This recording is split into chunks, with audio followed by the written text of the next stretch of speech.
Give us knowledge, wisdom, understanding, and counsel.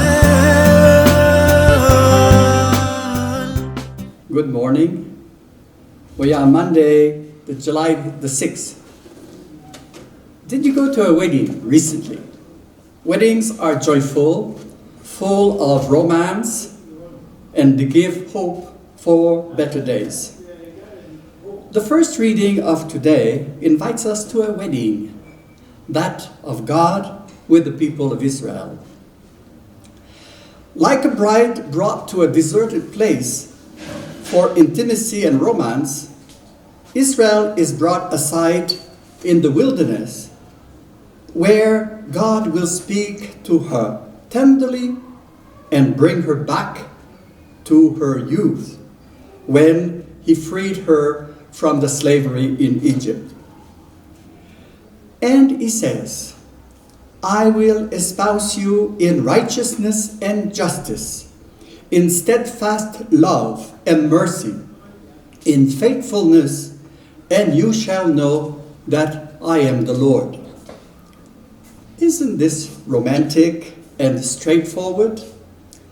The prophet announces better days ahead for the people of God after the fall of the kingdom and the scandalous ways of the people, the murder of 4 kings in 15 years, corruption, idolatry. God proposes to the people to come back to its first love. It is a beautiful story, not far from that of the prophet Hosea himself. In the gospel reading of today, we are presented with a double miracle: the healing of the woman who had lost blood for 12 years, and the resurrection of the daughter of an important ruler, a chief of synagogue in Mark and Luke. First, that man comes and kneels in front of Jesus, putting forward his request. His daughter has died, and he trusts that Jesus can bring her back to life. There again, Mark and Luke have the young girl very sick but still alive. But the faith of the father is even greater in Matthew, since the girl is dead. Immediately, Jesus takes the road in order to go and see for himself. Meanwhile, a woman comes in the crowd with her own problem. For 12 years, she is sick and loses her blood.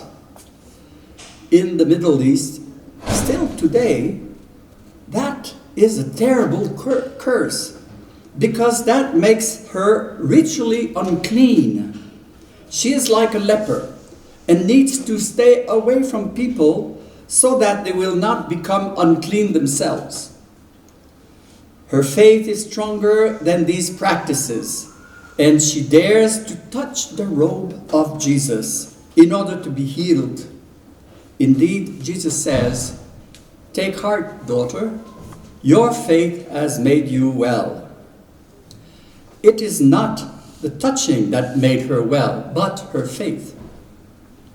The same faith is found in the case of the ruler who has insisted that Jesus come to his house and pray over his daughter.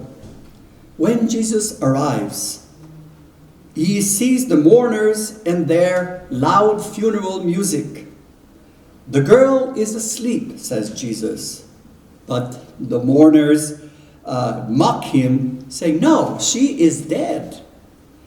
Jesus says, goes inside the house, and then by stretching his hand towards the daughter, he raises up the girl. The same verb is used for the resurrection of Jesus, raise up. And everybody is in awe at seeing her alive. The good news spread instantly throughout the area.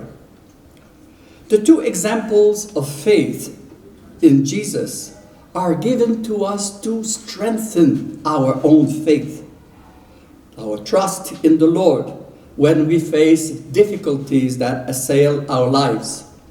The Lord has promised that He would not abandon us, but would stand by our side at all times.